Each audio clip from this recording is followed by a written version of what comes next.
makes the file really big, and the printer doesn't like it. And so the printer goes really slow in printing. So that was the problem this morning. I missed it.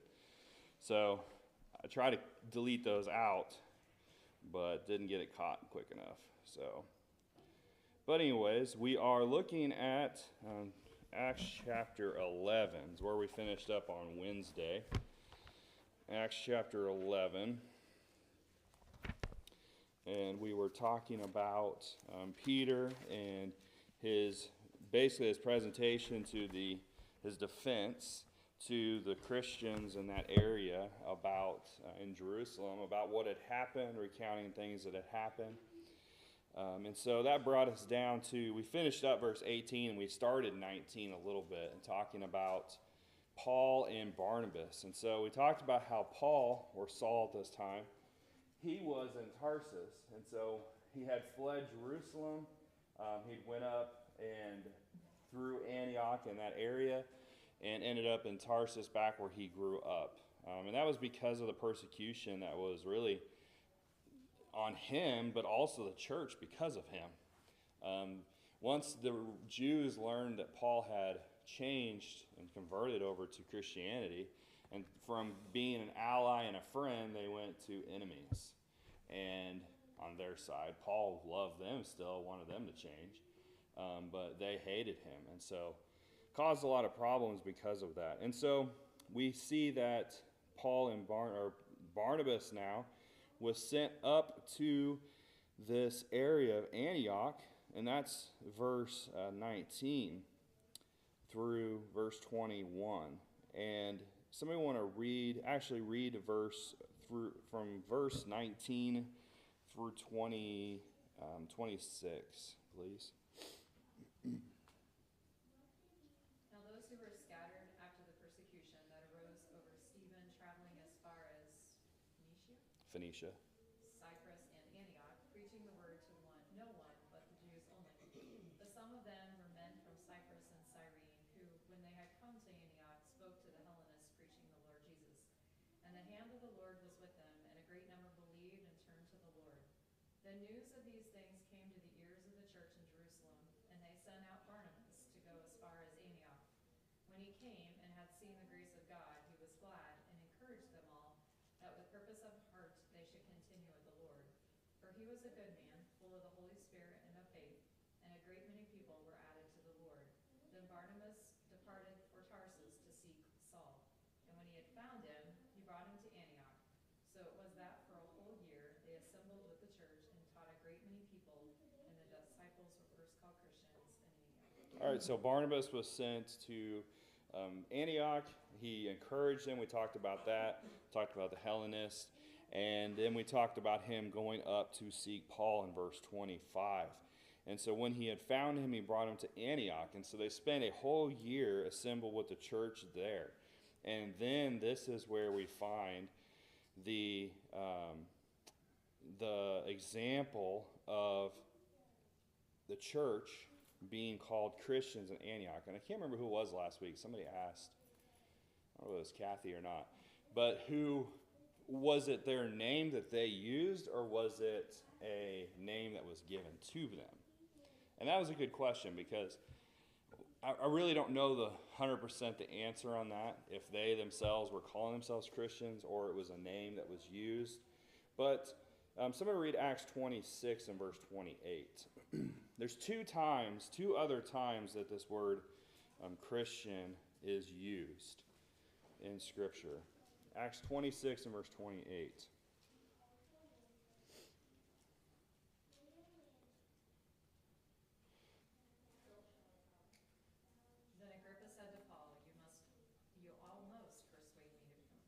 Okay, and then 1 Peter 4 and verse 16.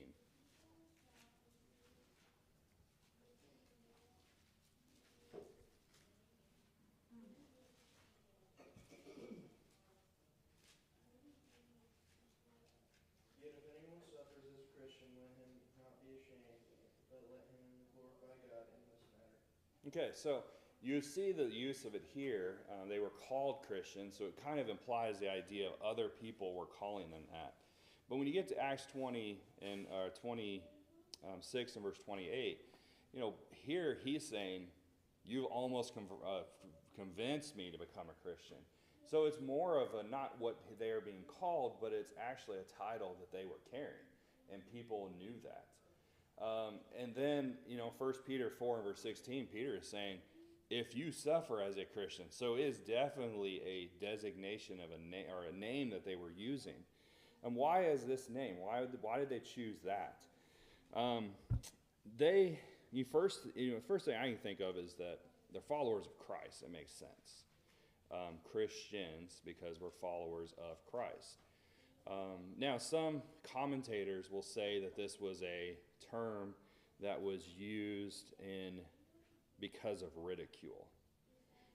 Kaufman stated this: the Encyclopedia Britannica chimes in with this. It was at Antioch that the term Christian was first given to converts to the new faith, as some maintain, in derision. So the word derision means as a type of ridicule. Now, if you go through history and you look at different religious groups, some names came to be because of ridicule, or just because some people were trying to make fun of them. And so a lot of commentators believe that this name Christian came from that, but they just accepted it and went on. I don't believe that's the case. Because what was the name that Jews and Gentiles used to refer to themselves? Jew. The Gentiles, the Jews referred to them as Gentiles, but they'd be Greeks, they'd be whatever the case may be. Somebody read Isaiah 56, verse 5 through 6.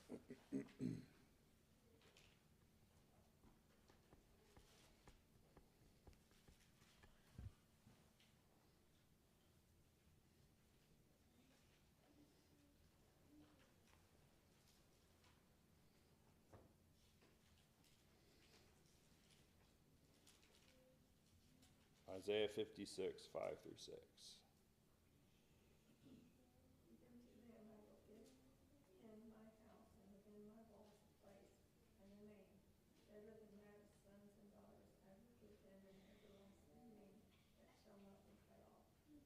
Okay, and then chapter 62 now, verse.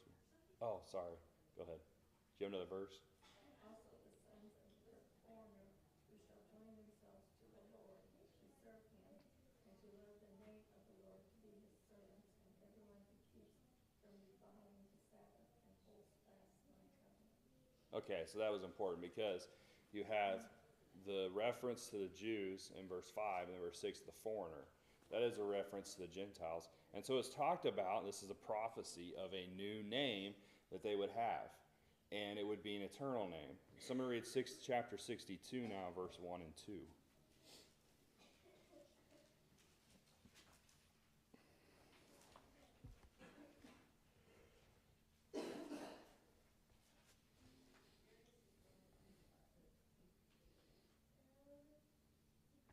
Said 62, 1 through 2. For Zion's sake I will not hold my peace, and for Jerusalem's sake I will not rest, until her righteousness goes forth as brightness, and her salvation as a lamp that burns. The Gentiles shall see your righteousness, and the kings and all kings your glory. You shall be called by a new name, which the mouth of the Lord will name. Okay, so both times it's referring to a time when the Jew and the Gentile are together. That God is they will be called by a new name. Now, we're not told what that new name is. Okay, we're not told that it's going to be Christian. But that's the term that is used here in chapter 11 and then other places. I think God had a part in that. God intended for that to happen. God can make it happen if he wanted to. If he wanted the name Christian to be used, he would have used it. I made it. I think they got the name Christian from God through the Holy Spirit. Mm-hmm. They had the Holy Spirit then.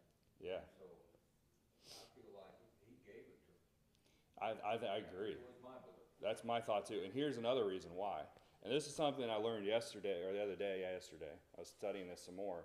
One of my instructors made a comment that the use of disciple, because you think about back in, if you know much about history with Alexander the Great, or not Alexander the Great, Alexander Campbell, and that's a great.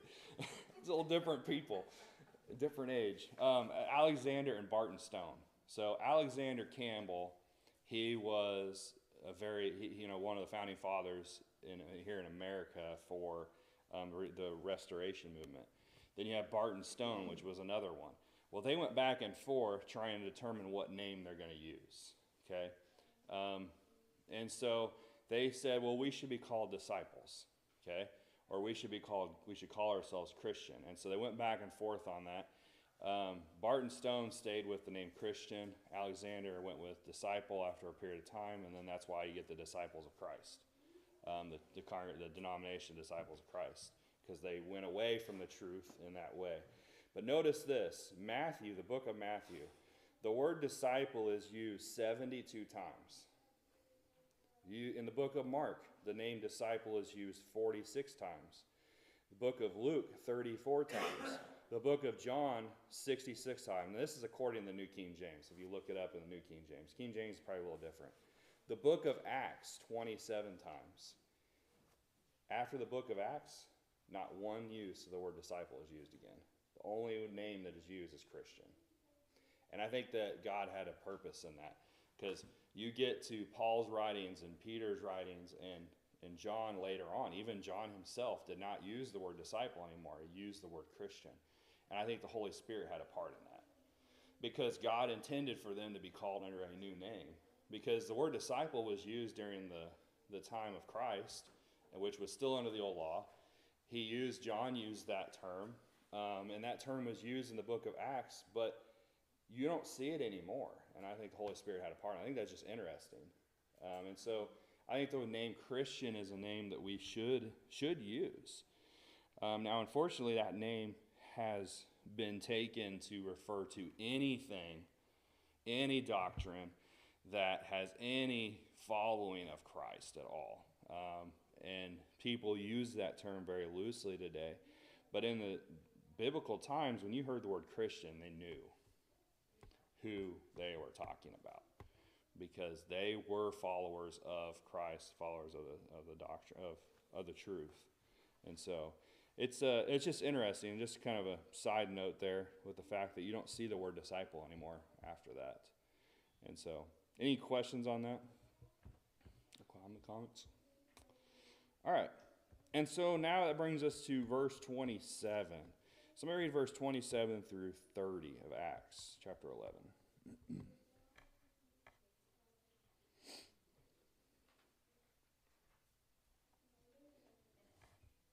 Everybody's quiet this morning. And in these days prophets came from Jerusalem to Antioch. Then one of them, named Agabus, stood up and showed by the Spirit that there was going to be a great famine throughout all the world, which also happened in the days of Claudius Caesar. Then the disciples, each according to his ability, determined to send relief to the brethren dwelling in Judea.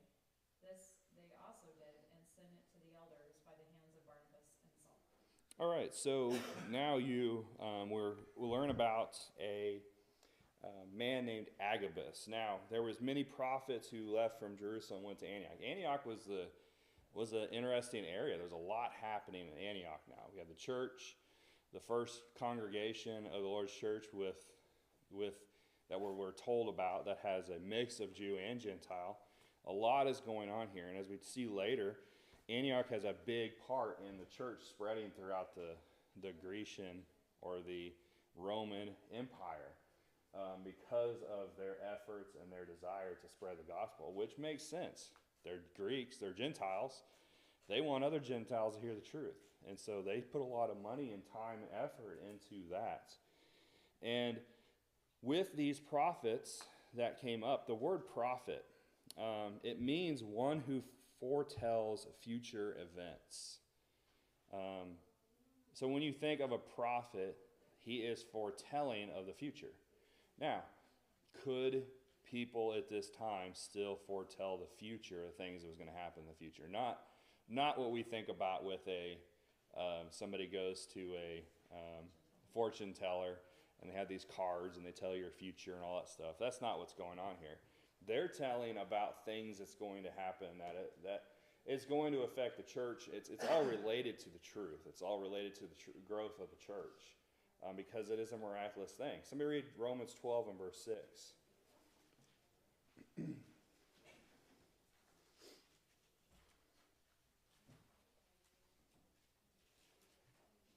Having them gifts differing according to the grace that is given to us, let us use them. The prophecy, let us prophesy in proportion to our faith. Okay, so you have the use of prophecy, and it was to be used for the faith. Somebody read 1 Corinthians 12 and verse 10. Now, chapter 12 is the context of miraculous abilities. And notice what is talked about in verse 10. 1 Corinthians 12 and verse 10.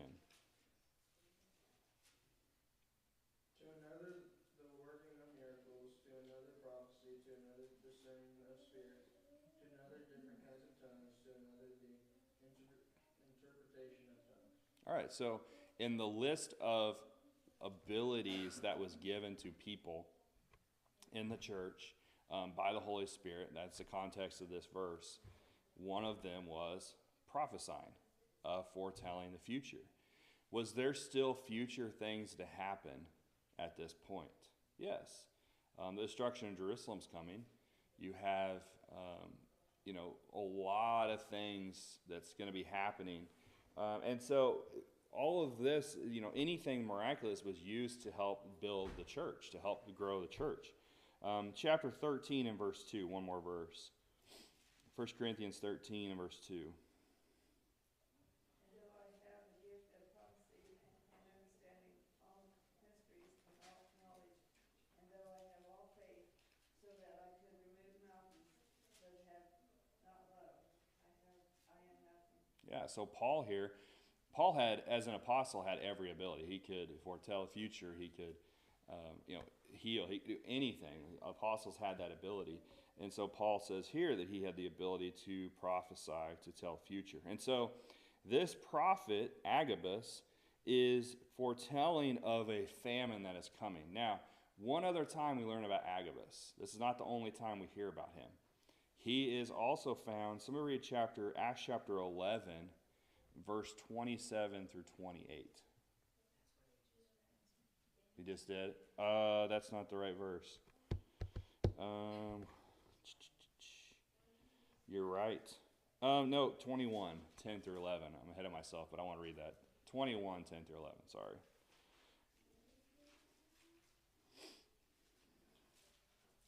I knew it had a 1. And as we stayed many days, a certain prophet named Agabus came down from Judea. When he had come to us, he took Paul's belt, bound his own hands and feet, and said, Thus says the Holy Spirit, so shall the Jews at Jerusalem bind the man who owns this belt and deliver him into the hands of the Gentiles. All right, so Paul, he's on his way back to Jerusalem. You remember this is where he had shaved his head. He went back to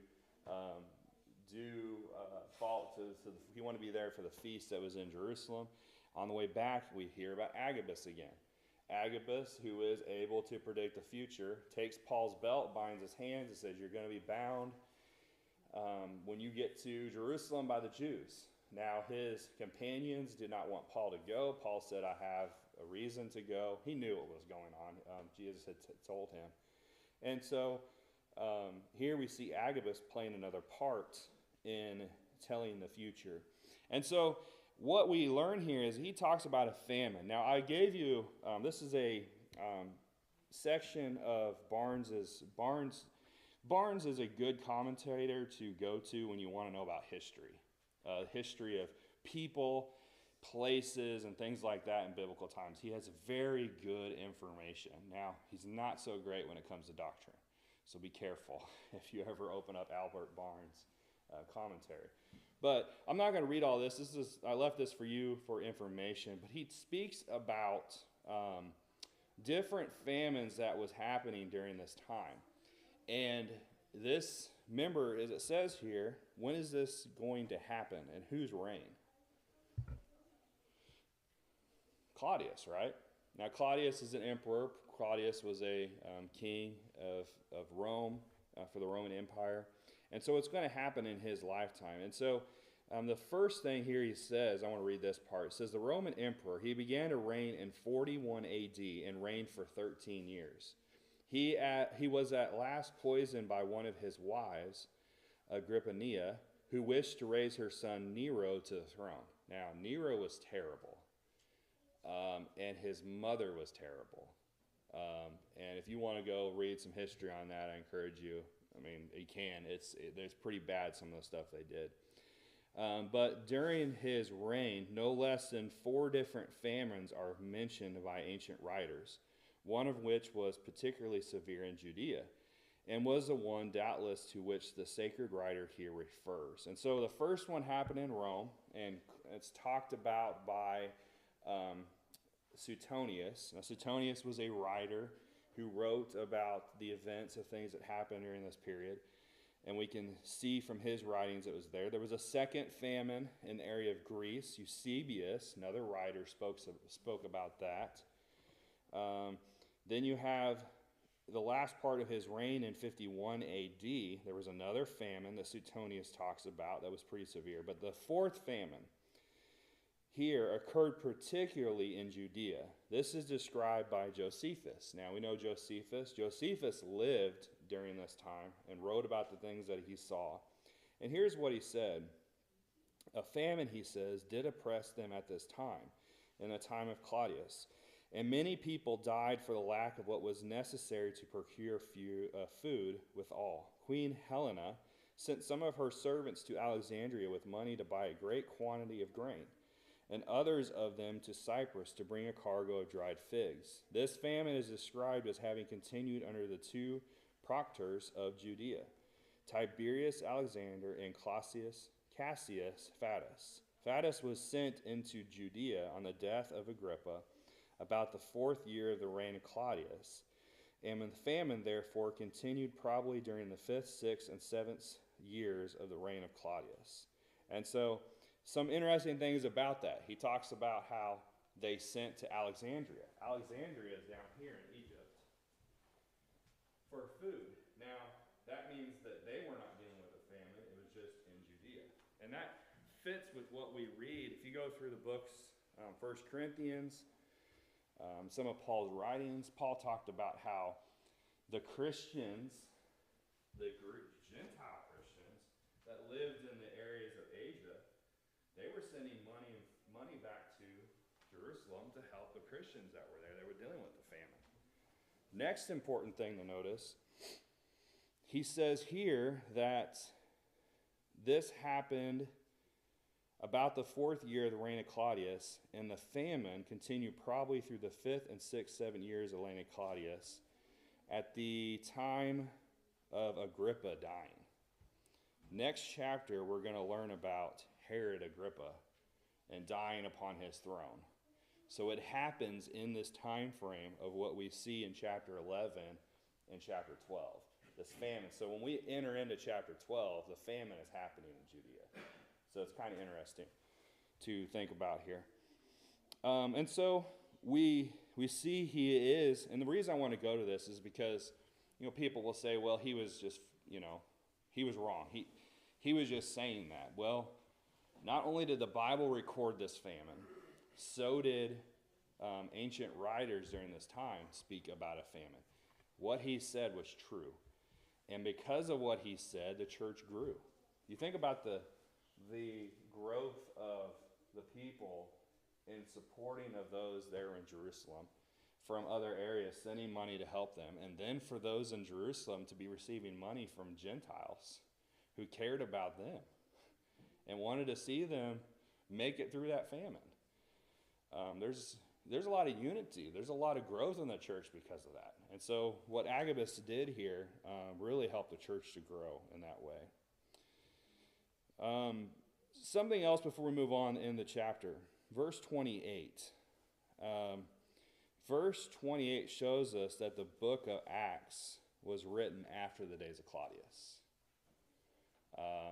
So, as I said, chapter 12 is during this time of the famine he's writing about. But when the book of Acts was actually written, when Luke sat down to put all this together to be sent to his friend, it was after the time of Claudius, because he says there at the end, which also happened in the days of Claudius Caesar. So he lived through this. He knew it happened. He wrote about it here. I think that's interesting to note. Just kind of gives us a little bit of date of when the book of Acts was written. All right, so then verse 29 through 30 says, Then the disciples, each according to his ability, determined to send relief to the brethren dwelling in Judea. This they also did and sent it to the elders by the hands of Barnabas and Saul. And so we see that relief being brought into Judea. Somebody read Romans chapter 15, 25 through 27. Romans 15, 25 through 27.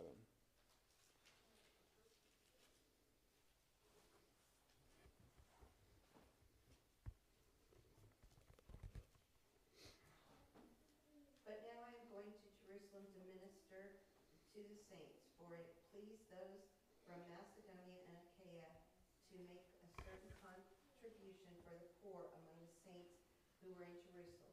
Through 27? Yes. It pleased them indeed, as they are their debtors. For if the Gentiles have been partakers of their spiritual things, their duty is also to minister to them in material things. Okay, and so Paul talks about here, those of Macedonia were eager to send money down to Judea. Now, Macedonia is this area here. Right in this area. Macedonia is also where Alexander the Great is from, if you like history, which I do. But, so Macedonia was, the church there wanted to send money all the way back to Jerusalem to help with the things that was going on there, the problem. So that's just interesting. And then 1 Corinthians 16, 1 and 2, we know this passage, it talks about how we're to give.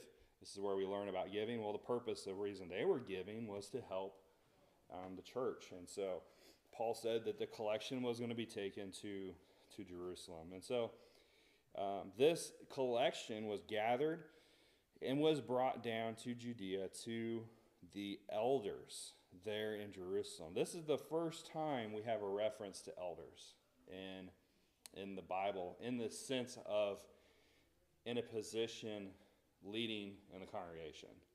The word elder has been used to speak about older people, but this time it's actually used here. First time we learn about elders. Now, when did they get appointed? We don't know. We talked about this in the class on elders. We don't know when these elders were appointed. We just know that they're here in Jerusalem at this time. Wasn't somebody sent out to appoint elders in all cities here? This was later on. Later. Yes. Okay. That's during Paul's journeys. I remember if it was before or after. This is just in Jerusalem where we see elders at this time. And so this is the first time we see them. So we only know of them being in Jerusalem at this time, but I'm sure Antioch gets elders soon. And then Paul, of course, sends out Timothy and Titus to appoint elders later on. That's the ones they went back and talked to the elders Peter did, Mm-hmm. and Antioch. Yep. Yeah. Okay. Yep. So this is just the first time we see the use of it in the reference to elders, and they're in Jerusalem, which makes sense because Jerusalem was the first place the church started. They've been in existence for a while. They would have had men qualified, I'm sure, by this point. And so, but the elders were seen here as the ones that were overseeing the use of the money and the distribution. They made sure that it was being given out to those that were in need, and the church survived because of it. And so, an example of benevolent work being done by the church, which we've seen many other times, but again, we see that being done here. All right, anything else on chapter 11? I got a question. Would Yeah. the apostles still be over the elders, or would the elders have? No, I think that the elderships had their congregation. The apostles were just based upon, they were building the foundation of the church because they had the doctrine. And so I'm sure they had authority to say things to elders because they were inspired by God. But we're not told of a hierarchy in that sense. I think it's kind of implied in the fact that they were teaching the doctrine. They were building the foundation. The elders were just overseeing and making sure it was enacted in a sense. Right, and they also had, the Holy Spirit, and they was able to give it out where the elders wasn't. Exactly. So, but we don't see apostles really staying in one spot as much Right. as we see them moving around. And they are, and most of the time they're spending a lot of time in Jerusalem, of course. But Paul goes out, Peter goes out. We've already seen that in John. So, all right. Anything else on chapter 11? Okay, it should be done printing. We got chapter 12 now.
I've got a few.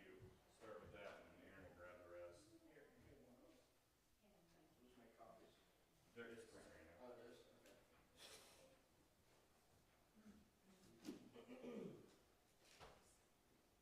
And there's 2 left.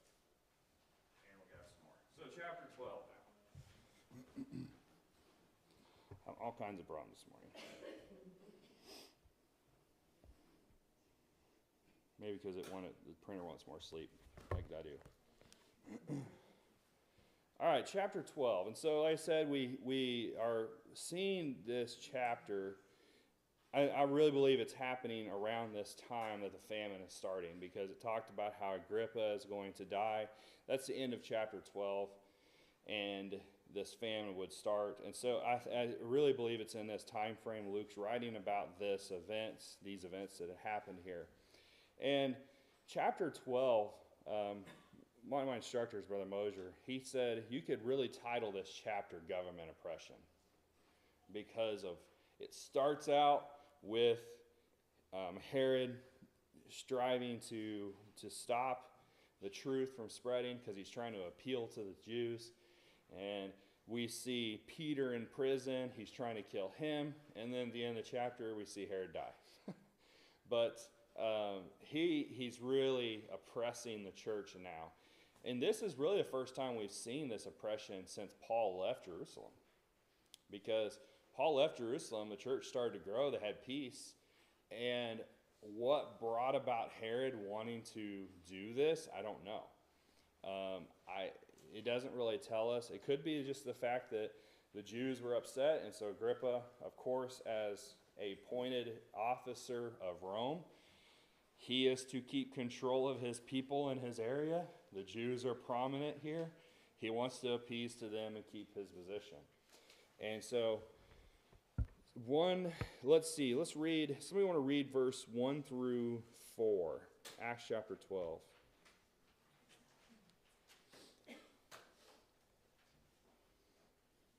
Now about that time Herod the king stretched out his hand to harass some from the church. Then he killed James, the brother of John, with the sword. And because he saw that it pleased the Jews, he proceeded further to seize Peter also. Now it was during the days of unleavened bread. So when he had arrested him, he put him in prison and delivered him to 4 squads of soldiers to keep him, intending to bring him before the people after Passover. All right, so verse 1 tells us Herod the king stretched out his hand. How many times have we seen the name Herod through the Gospels and here? Too many times. There's so many Herods. It was a family name. And so they would pass that name down. So you have Herod the Great, you had Herod Antipatus, you had Herod Agrippa. This is Herod Agrippa. And Clark had this comment about Herod here. It says, help us to understand who it is. It says, this was Herod Agrippa, the son of Aristobulus, the grandson of Herod the Great. Now, Herod the Great was the Herod that ordered the babies to be killed when Jesus was born. And so that brings us all the way back to the time of Christ, when he was young. This would be Herod the Great. And now Herod Agrippa is the grandson of him. And so his nephew, Herod the Great's nephew, Herod the Great was nephew to Herod Antipatus. No, this is Herod Agrippa. He was the nephew of Herod Antipatus, who beheaded John the Baptist. So the Herods had control of this area. And so Rome split Judea up, and we have to look at a different map. Really split Jerusalem, this area up into different sections, and all of the Herods had different areas. So you had a Herod that had this part, then you had a Herod that had this section, and then Judea. But Herod the Great owned all of it. And by the time Herod Antipatus, or Herod Agrippa, got to close to the end of his reign, he had all of it again. He had politically worked his way to the point where he had control of all Judea. And so, if you want to learn more about the Herods, they were very cruel and very paranoid people. And one of the reasons I think they were very paranoid, they would not go outside the family to marry, because they wanted to keep the bloodline very pure. And they started to go crazy, and they started killing each other, thinking that each other were going to take over one another. And so they would kill their brothers, their siblings, their parents, because they thought that they were trying to take control. So they were very crazy. And so when you hear about the things that they were doing, it fit their character. And so here, Herod Agrippa, he wanted to harass some of the church. I know we're out of time. But the word harass means to mistreat, to oppress, to harm. He wanted the church to be harmed for what they were doing, the growth of the church. And he starts by killing James. And then he goes and he sees that that is very pleasing to the Jews, and then he moves towards Peter. He's trying to kill the apostles. And he succeeds in one of them, unfortunately. But